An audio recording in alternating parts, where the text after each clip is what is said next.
Hey, what's going on, y'all? Welcome to Warm Beach Students Online. My name is Jake, and I'm really glad that you're joining us this week. Let me ask you this question.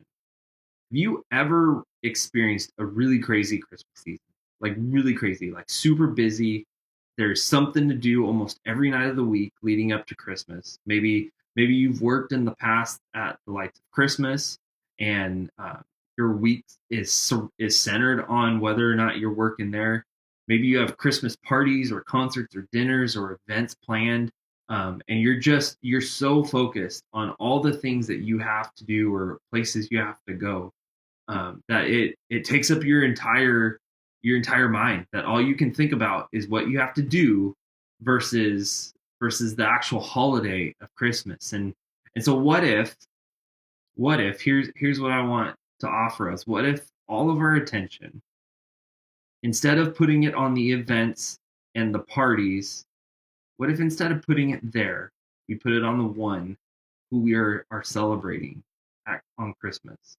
What if we turn our attention from the things that we have to do or the places we have to go, and we set our attention on the one who came, was born as a baby, lived a perfect life, and then went to the cross to die the death that none of us could die, in order to come back to life, to raise from the dead, and make up that gap between us and a holy and perfect God. Is it possible with all the things that we have going on typically, is that we could be doing so much that we may forget to spend time with God? And this I say all that because I've been guilty of that in the past. I've in years past, I've had years where, like, literally from the day after Thanksgiving, Black Friday, all the way through Christmas Day, I've had things every day leading up, and where my I just get so overwhelmed trying to keep things straight. I say that for me just as much as for y'all, and I'm certain. I just reading the Gospels, I know that Jesus knew there was always going to be a great deal of activity surrounding him, surrounding his presence. Everywhere Jesus went, crowds gathered. There was excitement, festivals. There were meals and parties on Jesus's account. All throughout the Gospels, we read of Jesus showing up in a new town and someone insisting that he and his disciples come over for dinner. Sometimes it was who you would expect the Son of God to eat with and to go over for dinner, and a lot of times it was people who you wouldn't expect. There were people that Jesus, as a rabbi, as a teacher of that time, shouldn't have been eating with. But it seems like everywhere Jesus went, someone hosted a dinner and wanted him there. It always seemed like there was something for Jesus to do everywhere he went, every day of what we have through the Bible and the gospel accounts. And uh, Luke chapter 10, if you want to turn there, Luke 10 records the account of one of those meals at the home of Mary, Martha, and Lazarus. Lazarus isn't actually named, but we assume that because Lazarus was Mary and Martha's brothers, that he was there. And so what we see in Luke chapter 10 is that Jesus arrives at Mary, Martha, and Lazarus's house, and there's a lot to be done. Jesus came with his own posse, his own crew. He rolled in with at least 12 disciples, and sometimes with more, just because people were following him and gathering to hear him preach and teach. And so Jesus comes, and Martha is so focused on being the perfect hostess. She was focused on getting everything done that needed to be done while her sister wasn't. Verses 38 through 39 of Luke chapter 10 say this. As Jesus and his disciples were on their way, he came to a village where a woman named Martha opened her home to him. She had a sister called Mary who sat at the Lord's feet listening to what he said. So check it out. Mary's not concerned or giving into the pressure to host. Like, she's like, you do you, Martha.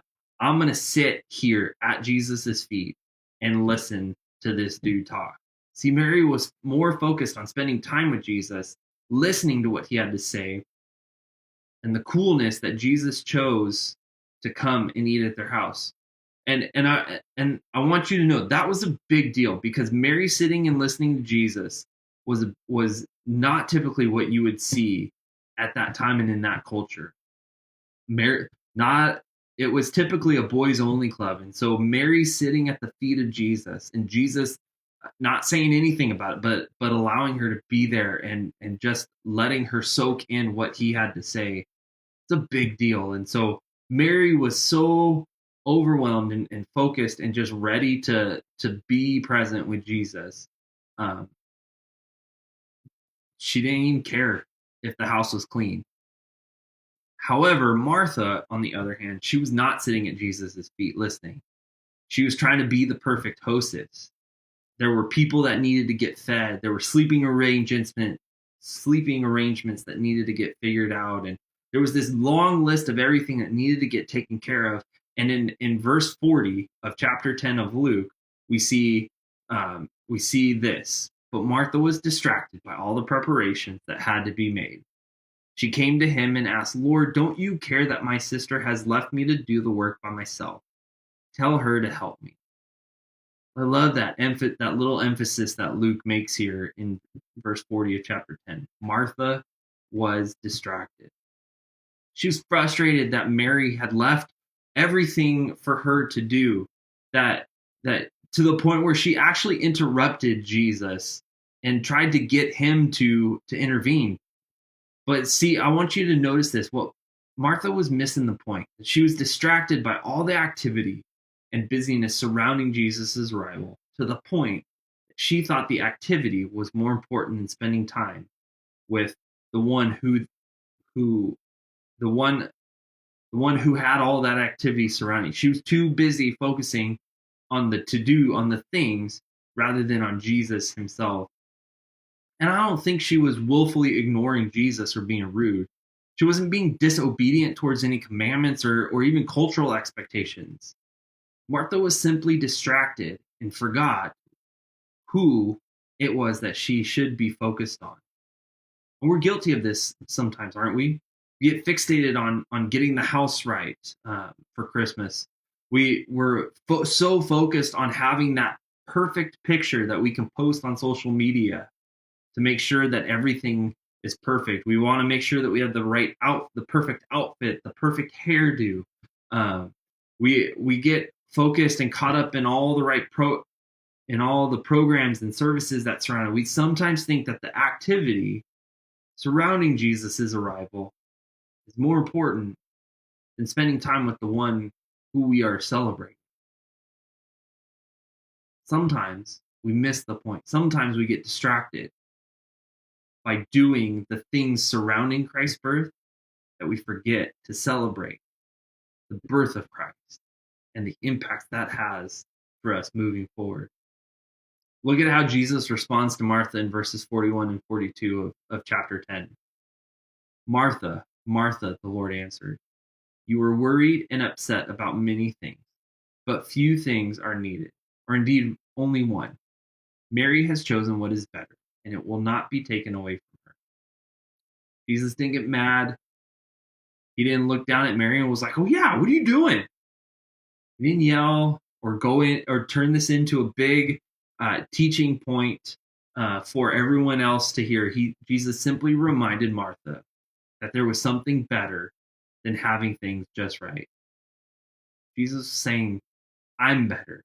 Spending time with me is better than a perfect feast, even one that is thrown for me.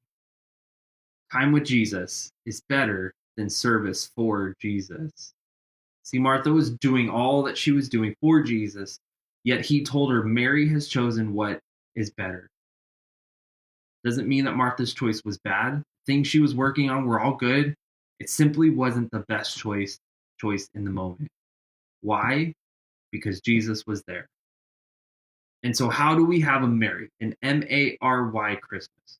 How do we choose what is better, just like Mary did in Luke chapter 10? Well, here are some ideas, some things that I'm thinking on and wrestling with and thinking through for my own self. Maybe we need to eliminate things that take away from the real meaning of Christmas. Maybe we need to focus less on what we're wearing or taking the perfect photo. Maybe we need to limit some of those things that we do. And I know this year we might be forced to limit some of those activities, but maybe we need to think through like how are we filling our schedule? Are we overfilling it to the point where we are allowing ourselves to focus more on what needs to get done versus the one that we're celebrating this season?